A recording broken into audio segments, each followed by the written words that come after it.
منگنی کے زمانے میں فون نہ دے لڑکے لڑکیوں کو، اگر ہیں لڑکی کے پاس تو لے لیں، جوان بچیوں کو فون کی کیا ضرورت ہے، سوائے فساد کے کچھ نہیں ہے۔ اپنی بچیوں کو فون نہ دے، ان کو سمجھا بجھا کر لے لیں، نہ مانے تو زبردستی لے لیں، پہلے سمجھاوے بجھاوے،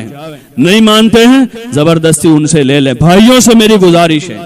ماؤں سے گزارش ہے، دادیوں نانیوں سے گزارش ہے کہ وہ اپنی بہنوں سے، اپنی بیٹیوں پوتیوں سے ان کے ہاتھ سے فون لے لیں، یہ سوائے ان کو فساد کے راستے پر لے جانے کے اور کچھ نہیں ہے۔ ان کو فون نہ دے، منگنی کر کے اپنے داماد کو فون نہ دے، اپنے گھر کے کسی کا نمبر سختی سے کہیں منگنی کرنے والوں سے کہ بھئی دیکھو منگنی ہوئی ہے، شادی نہیں ہے، آپ کی بیٹی ہمارے گھر نہیں آئے گی اور ہمارا بیٹا آپ کے گھر نہیں آئے گا، آپ کے یہاں شادی ہوگی تو مسجد میں شریک ہو جائے گا، آپ کے گھر نہیں آئے گا، عید کا دن ہوگا، منگنی کا دن ہوگا، آپ کے یہاں جنازہ ہوگا تو جنازے میں شریک ہو جائے گا وہ، اور آپ کے گھر جنازہ ہوگا تو ہماری بیٹی نہیں آئے گی، ہم آئیں گے تعزیت میں۔ جنازے کے بھئی ہماری دادی بیمار ہے، آخری ان کا منہ دیکھنے کا ہے تو بہو کو لے جائے، پھر ان کی تمنا ادھور، ارے ان کی تمنا تو ابھی کلمے کی کراویں، ابھی تو کلمہ تلقین کرنے کا وقت ہے، بہو دکھانے کا وقت ہے یہ، تو اس لیے لے جا رہے ہیں۔ اور بہو دیکھنے کے لیے اب ان کے گھر کے لڑکے جمع ہوئے ہیں کہ ابھی آنے والی ہے وہ، اور لڑکے کے دوست جمع ہو رہے ہیں کہ اس کی بہو آ رہی ہے ابھی۔ بے حیائی کے تماشے ہیں سارے، اللہ کے واسطے اللہ سے ڈریں، حیا کریں۔ منگیتر ابھی جو ہے وہ نکاح میں نہیں گئی ہے، وہاں تک وہ نہ بیوی ہے نہ وہ اس کا شوہر ہے، نہ ان کو فون دے، نہ فون سے بات کرنے کی اجازت ہے، نہ وہ ایک دوسروں کو اب دوسری بار دیکھ سکتے ہیں۔ ایک مرتبہ منگنی کرنے کے واسطے دیکھا، دیکھ لیا، ایک نظر دیکھنے کی جو اجازت ہے، اس کے بعد اب ایک دوسروں کو نہیں دیکھ سکتے، وہ بات نہیں کر سکتے، خوشی غمی میں ایک دوسروں کے شریک نہیں ہو سکتے۔ اس لیے اس کی کوشش کریں، ابتدا اچھی ڈالیں، بنیادیں اچھی ڈالیں۔ شادی کے بعد کے جو شادی میں جو رسم و رواج ہے اس سے پرہیز کریں۔ شادی کے بعد، شادی کے دنوں میں ناچنا، کودنا، گانا، سنگیت بجانا، حضور علیہ السلام فرما رہے ہیں کہ مجھے دنیا میں اللہ نے بھیجا ہے کہ میں سنگیت کو مٹا دوں دنیا سے، سنگیت اور موسیقی کو مٹانے کے لیے آیا ہوں۔ اور ویڈیو بنانا، تصویر لینا ہمارے فقہا کے نزدیک جائز نہیں ہے،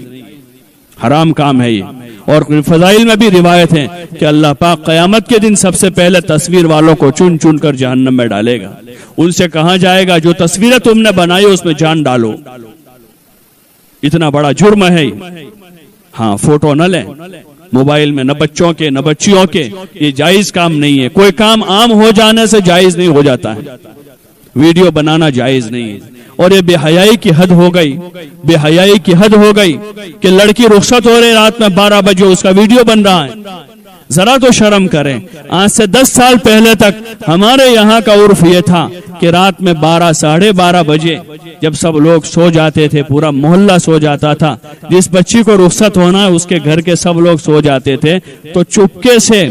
2 عورتیں آ کر سامنے شوہر کے وہاں سے اس عورت کو رات کے اندھیرے میں رکشے میں بٹھا کر یا گاڑی میں بٹھا کر چپ چاپ لے جاتے تھے۔ اس گھر کے اس شوہر کے بھائیوں کو بھی پتہ نہیں ہوتا تھا کہ آج ہمارے بھائی کی رخصتی ہے، اس لڑکی کے بھائیوں کو پتہ نہیں ہوتا تھا کہ آج ہمارے بہن کی رخصتی ہے۔ اس طرح رخصت کرتے تھے اتنی حیا کے ساتھ، لڑکیوں میں اتنی حیا تھی، اور رات گزار کر وہ لڑکی جو ہے رات کے اندھیرے میں واپس اپنے گھر آ جاتی تھی، اتنی حیا کے ساتھ وہ شرم محسوس کرتی تھی اس میں کہ لوگوں کو پتہ چلے گا کہ آج اس کی رخصتی ہوئی ہے۔ اور اب یہ نظارہ دیکھنے مل رہے ہیں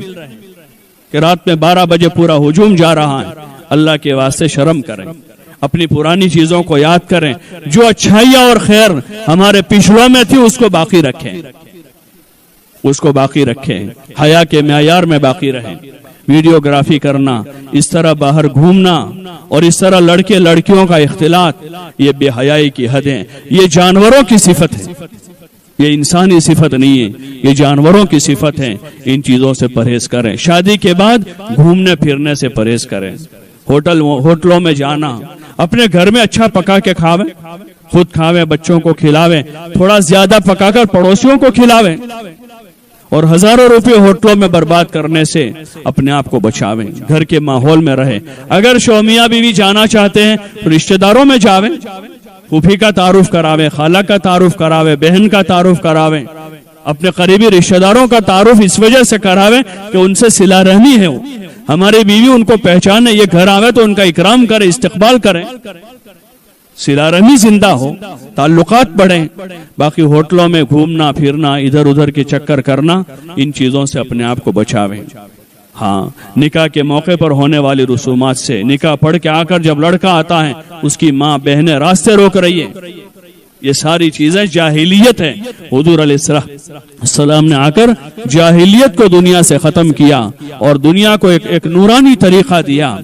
ایک نورانی طریقہ دیا جس میں نکاح ہو، خوشی ہو، غمی ہو، عید ہو، ان سارے موقع پر اللہ کی رحمتیں اتروانے کا راستہ دیا۔ اگر ہم اس کو حضور والے طریقے پر باقی رکھیں گے، اللہ کے حکم پر رکھیں گے، تو اللہ کی طرف سے رحمتیں اترے گی، اللہ کی طرف سے برکتیں آئے گی، اور حضور کے طریقے کے اتباع کی وجہ سے آپس میں محبتیں ہوگی، مودتیں ہوگی۔ صبر کا سبق لے کر بہو آئی ہے، محبت سے رہے گی، لڑائیاں نہیں کرے گی، وہ جھگڑے نہیں کرے گی۔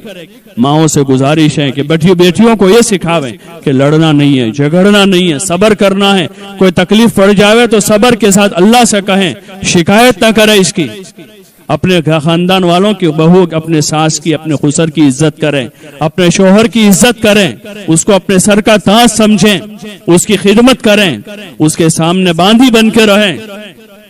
یہ وصیت نصیحت ہے اس کے ساتھ ہو تاکہ ان کی زندگیاں سازگار ہو۔ انشاءاللہ اگر ان رسوم و رواج کو ختم کر کے سنت والی زندگیوں کو گھروں میں، خاندانوں میں، اپنے نکاحوں میں، خوشی غمی میں لانے کی کوشش کریں گے تو اللہ کی ذات سے امید ہے انشاءاللہ ہمارے گھر جنت بن جائیں گے، تو گھروں میں عافیت آ جائے گی اور ہم لوگوں کے لیے مثال بنیں گے۔ ابھی تک بھی اللہ کا فضل ہے کہ پرانی کچھ ہماری قوم کی قربانیاں اور کچھ ان صفتوں کی وجہ سے آج بھی دنیا بھر میں جاتے لوگ یاد کرتے ہیں، ان صفتوں سے یاد کرتے ہیں کہ ہم آپ کے یہاں آئے تھے تو ہم نے یہ دیکھا، آپ کے یہاں یہ خوبی دیکھی، آپ کے یہاں یہ خوبی دیکھی، آپ کے یہاں کے لوگوں نے ایسی خدمت کی، آپ کے یہاں ایسے اجتماعات ہوئے، آپ کے ہاں ایسے تعلیم کا، ایسے مکاتب کا ماحول ہے۔ یہ اللہ کا فضل ہے، اس کو باقی رکھیں، لوگوں کے اس حسن زن کو باقی رکھیں، وہی اچھی چیز ہمارے یہاں سے پھیلے، بلکہ ہم اس کے لیے عملی نمونہ بنیں۔ ہمارے گھر، ہمارے محلے، ہماری بستیاں، ہماری اولادیں، ہماری لڑکیاں، ہمارے جوان لڑکے لڑکیاں اس میں دنیا کے لیے نمونہ بنیں، اس کی مزید کوشش کریں کہ جو پچھلا ریکارڈ اچھا ریکارڈ ہے کہ لوگوں کی نظر میں ہماری عزت اور قدر ہے، ہمارے یہاں کی دینداری کی وجہ سے، علم کی وجہ سے، اور ہمارے عورتوں کی خدمت کے جذبے کی وجہ سے اس میں مزید اضافہ ہو، اور اللہ کی نظر میں بھی ہماری یہ خدمتیں اور ہماری یہ محنتیں، کوششیں قابل قبول ہو کر اللہ ہم سے راضی ہو کر قیامت کے میدان میں وہ کہہ دے کہ یہ ہمارے بندے بھلے بندے ہیں، محنت کر کے آئے ہیں، کام کر کے آئے ہیں، دنیا میں خیر کا ذریعہ بن کر آئے ہیں، اور اللہ ہمارا اکرام کر دے، استقبال کر دے۔ اس کی ہم کوشش کریں۔ اس کے لیے گزارش ہے کہ علماء اپنی سطح سے مسجد کی سطح پر انفرادی اجتماعی محنت کر رہے ہیں، لیکن یہ صرف مردوں کا کام نہیں ہے۔ جب تک عورتیں اس محنت میں شریک نہیں ہوگی وہاں تک یہ چیز قابو میں نہیں آئے گی۔ اس لیے آپ ماں بہنوں سے ہماری گزارش ہے